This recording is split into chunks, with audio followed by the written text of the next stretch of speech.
聚焦国际热点，剖析军事装备。在节目开始之前，麻烦你点赞关注。本期新闻节目的主要看点有：当003型航母加上歼31，2025年的中国海军究竟有多强？国产新型隐身战斗机成功首飞的消息不胫而走，在网络引发舆论热潮。作为我国第2款隐身战斗机，也是被称之为海飞丝的4代隐身舰载机，如此华丽的凌空一跃，将中航工业推到了新的高度。虽然目前流出的图片还比较模糊，但这款新型隐身战斗机明显是在此前的 FC31技术验证机的基础上衍生而来，并具备粗壮起落架、双前轮、拉杆等明显的舰载机特征。联想到海军进展顺利的电磁弹射型航母，我们大致可以勾勒出003型航母与隐身舰载机在2025年左右完美组合构成的壮美场景。目前对于新型隐身战斗机的称呼比较混乱，而官方又未明确表态。但此前很多媒体将这款4代隐身舰载机与美国 F-35相提并论，并赋予其歼35的编号。这里我们也沿用这个称呼。就首飞流出的照片来看，歼35的基本气动布局与 FC31非常相似，并出自同一设计机构，在技术上的渊源是不言而喻的。此外，歼35机体的大面积绿色复合材料蒙皮也证明其技术水平起点很高，应该从 FC31技术验证机上继承了很多已经验证过的先进技术，早已超出常规意义上的首飞状态，甚至比2011年1月11日歼20首飞时的技术状态还要提升很多。而这一点恰恰解释了外界的一个疑惑，那就是歼35和国产003型航母的配套问题。一般认为003航母于2018年到2019年之间开工，目前进展顺利，距离下水只有半年左右的时间。按照第一艘国产航母山东舰从2014年初开工到2019年末服役的过程来看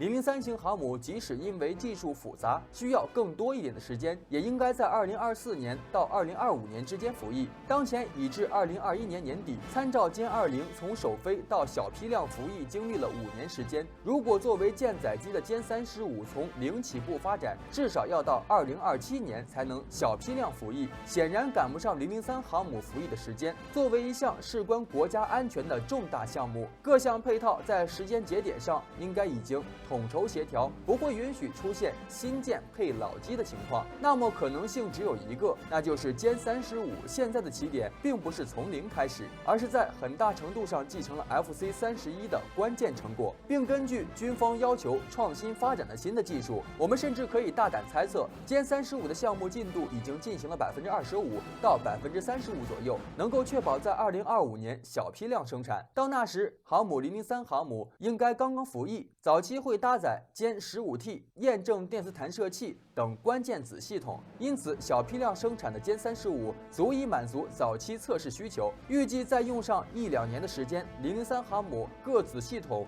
能逐步成熟，歼35的技术也进一步完善并批量生产，那么003航母将水到渠成，形成完备的作战能力。至于届时其真实战斗力究竟如何，我们不妨先从歼35以及此前的 FC31的表现大致勾勒出来。美国海军在航母领域有着深厚的积累，就在几天前，美国海军以1美分价格出售退役的8万吨级大型航母，引发外界惊呼。但很少有人意识到，美国的10艘尼米兹级核动力航母之外，最新的福特级航母首舰已经解决电磁弹射器等关键问题，预计明年就要第一次海外部署。而福特级2号舰完成度超过70%，预计2年内下水，3号舰也已开工建造。相比之下，国内无论是航母核动力系统还是电磁弹射系统，都处于建造或设计阶段，与美国海军仍然有着明显差距，在短时间内不太好解决。因此，美国航母在数量和质量上的优势是我国海军制定发展规划时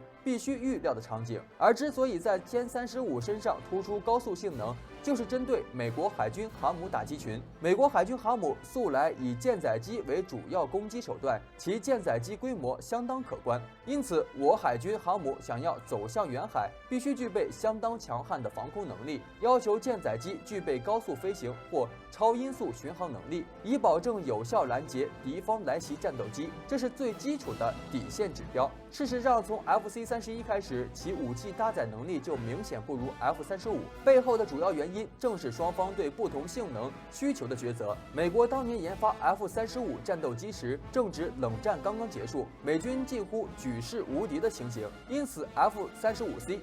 在具备隐身和先进航电性能之后，削弱了超机动性和超音速巡航能力，强化了载弹量，最终使其弹舱容量相对较大。再加上为了配置垂直起降的升力风扇，使得 F-35机身中部比较臃肿，甚至由此得到了“肥电”的绰号。在图片上可以看到，其机腹下方有明显的结构性突出，其中很多就是为了容纳大直径武器，但缺陷当然是明显降低了机动性和超音速能力。歼35在面临强大对手的情况下，选择优化空战性能，以保证航母生存力，同时也可以作为开战先锋，突破对手航母打击编队的外层防空圈，确保后续反舰武器的顺利进攻。毕竟反舰导弹的体型仍然较大，无法塞进歼35的弹舱。当然，歼35也并不是仅仅具备对空作战能力，对地、对海打击能力也不容小觑。反舰导弹普遍追求高射程和较高的飞行速度，最起码也要具备高压因素，这使得反舰导弹的体型不可能太小。相比之下，对地攻击时使用的精确制导炸弹，在加装双向数据链的情况下，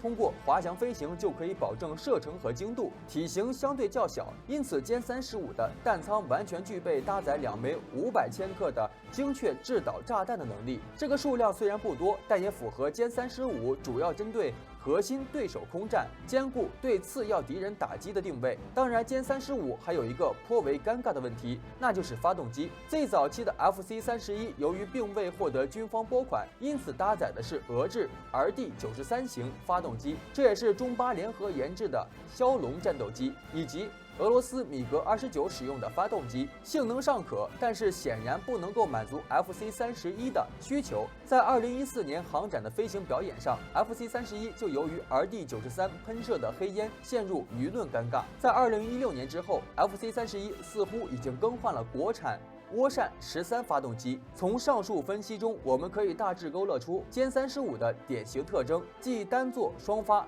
中型隐身舰载机。目前技术进展较快，除发动机之外，应该已经解决各项重大技术难题。预计在2025年末可以与003配套进行早期训练，从而实现大平板电磁弹射航母和隐身舰载机的完美融合，令中国海军航母作战编队战力进一步逼近美国和航母。当然，基于数量、质量、作战经验方面的优势，中国海军相距美国海军仍有诸多不足。幸运的是，我们在航母领域也有一定优势，其中2个是自己奋斗的优势，另外2个则是对对手的战略失误。第一个是美国造船业的衰落的问题，这是美国自冷战结束以来长期积累的痼疾，根本原因在于美国经济脱实向虚，金融行业占比过高，使得制造业崩塌，民用造船业更是几乎全军覆没。最直接的后果就是美国海军军用舰艇造价一路飞涨，福特级首舰福特号的造价从尼米兹级最后一艘布什号的60亿美元直接翻倍到130亿美元，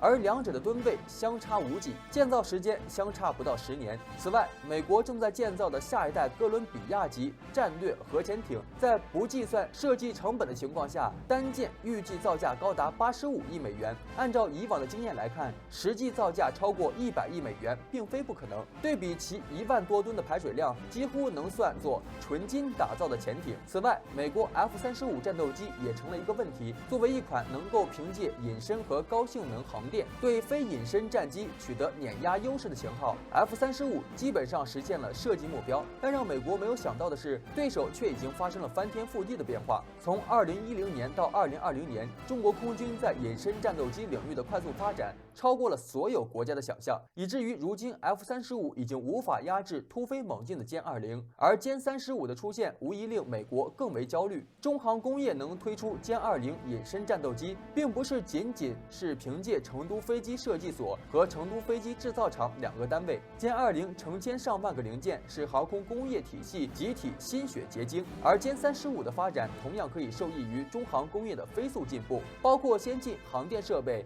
脉动生产线、以及高性能复合材料都可以说是顺手拈来，最终达到了压制 F-35的水平。这是我们在航空领域的第一个优势。第二个优势在于造船领域，与美国恰恰相反，我国民用造船的发展非常迅猛，并直接反哺于军工船舶领域。这也是我们最近10年来下水上百艘驱护舰，并服役2艘6万吨级航母的根本原因。而在航母建造领域，国内更是有着其他国家无法企及的优势。山东舰和003型航母分别由一南一北2个造船厂制造。理论上来说，只要航母建造技术成熟，完全具备南北同时开工建造超级航母的能力。而事实上，国内近年来建造052D 和055，就是由2个造船厂同时开工，才得以在短期内完成数十艘的规模。从目前来看，海军在2025年前后将会达到一个历史节点，即完成电磁弹射型航母与隐形舰载机的匹配融合。而在下一个5年之后，新出现的航母吨位性能将会达到新的高度，歼35及其改进型号性能也将全面成熟。届时也是我们利用美国犹豫迟疑的战略机遇，彻底发挥国内在航空和造舰领域2大优势，力争在2040年之前将海军航母的数量和质量提升到